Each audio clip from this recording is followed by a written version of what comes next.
Welcome back to the deep dive. Today we're jumping into something a bit different, maybe unexpected. The course is called School of Silly Spring Creatures. Mm. Now, I know what you might be thinking, how much depth can there be in a title like that, right? But honestly, that's a fairly simple story. It's packed with some really surprising lessons about connection, about authenticity. Okay, let's unpack this. Yeah, what's fascinating here, I think, is how it immediately gets to this core idea that, being silly, letting your guard down a bit can actually bring people together. It's not just saying be different, it's showing how shared laughter, especially in spring with all its new energy, can just melt away skepticism. Absolutely. And the setting itself just screams silly style. Yeah. You picture this place tucked behind a daffodil field. You have to go past this giggling stream. Feeling stream. Yeah. And then there's this wobbly building Mm. made of like twigs and tulips. That's the school. And running the show, Professor Pompom, a fuzzy purple bird Uh-huh.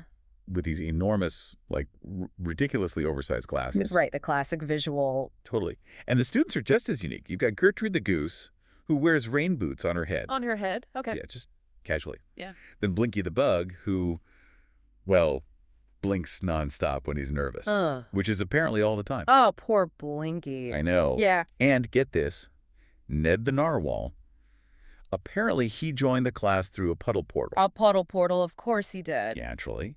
And Lola the lizard, who can camouflage, is any flower. Any flower. It's this amazing celebration of just being different. Mm-hmm. And that feeds right into their lessons, doesn't it? They're not exactly reading textbooks. The Yeah. lesson we learn about is called How to Spring Properly, silly style. Silly style. I love it. Right, and the practices are things like learning to sneeze like tulips. Okay, how does one sneeze like a tulip? I wish I knew. And jumping like jello bunnies, humming like dandelion bees. It's all about, uninhibited self-expression, less thinking, more being, letting go of that self-consciousness.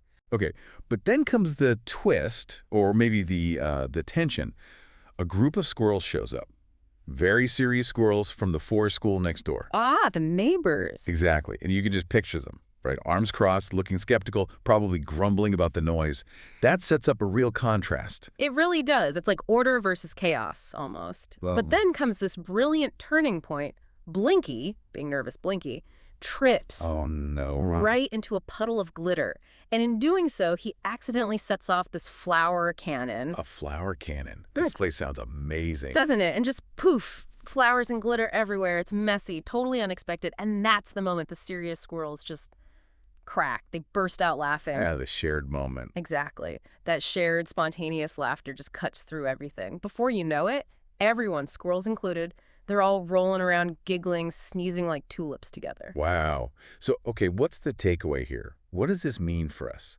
It feels like that one silly, messy accident completely broke down the walls, right? Precise. It turned that skepticism into actual connection between these groups that seem so different. It shows how vulnerability, even accidental vulnerability, can build bridges. Yeah, and if we connect this to the bigger picture, the story is really hitting on some key points. One, it's genuinely okay to express yourself differently. Your way is valid.